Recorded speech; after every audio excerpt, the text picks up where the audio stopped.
ایران اور اسرائیل کے درمیان جنگ بندی کے بعد اب ایران میں حکام نے اسرائیلی انٹیلیجنس ایجنسیوں کے ساتھ رابطوں کے الزامات پر متعدد افراد کو پھانسیاں دی ہیں، جبکہ اس ضمن میں گرفتاریوں کا سلسلہ بھی جاری ہے۔ یہ ایسے وقت پر ہو رہا ہے جب حکام کے مطابق ایران کی سیکیورٹی سروسز میں اسرائیلی ایجنٹس بڑے پیمانے پر رسائی حاصل کرنے میں کامیاب ہو گئے تھے۔ تو ایران میں پھانسیاں کن افراد کو دی جا رہی ہیں؟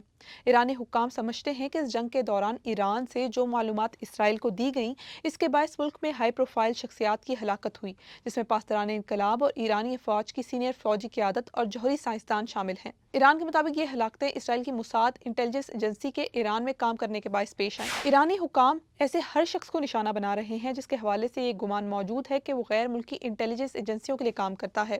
تاہم اکثر افراد کو یہ بھی ڈر ہے کہ یہ مخالف آوازوں کو دبانے اور عوام پر اپنا کنٹرول رکھنے کا ایک نیا طریقہ ہے۔ حکام کی جانب سے اس کے بعد سے غداری کے الزامات پر ملک بھر سے سینکڑوں افراد کو گرفتار کیا گیا ہے۔ سرکاری ٹی وی کی جانب سے حراست میں موجود ان ملزمان کے مبینہ اعترافی بیان چلائے گئے، جن میں وہ مبینہ طور پر اسرائیلی ایجنٹس کے ساتھ تعاون کے الزام کی تصدیق کر رہے ہیں۔ انسانی حقوق گروہوں کا رد عمل۔ ہیومن رائٹس گروپ اور سماجی کارکنان نے ان تازہ ترین اقدامات کے حوالے سے خوف کا اظہار کیا ہے۔ انہوں نے ایران کی جانب سے ماضی میں غیر منصفانہ مقدمات چلانے کی روایت اور زبردستی اعترافی بیانات کی مثالیں دی ہیں۔ اس حوالے سے بھی خدشات موجود ہے کہ مزید پھانسیاں بھی دی جا سکتی ہیں۔ سیکیورٹی فورسز نے درجنوں ایکٹیوسٹ، رائٹرز اور آرٹسٹ کو بھی حراست میں لیا ہے، جن میں سے کئی کو الزامات کے بغیر گرفتار کیا گیا۔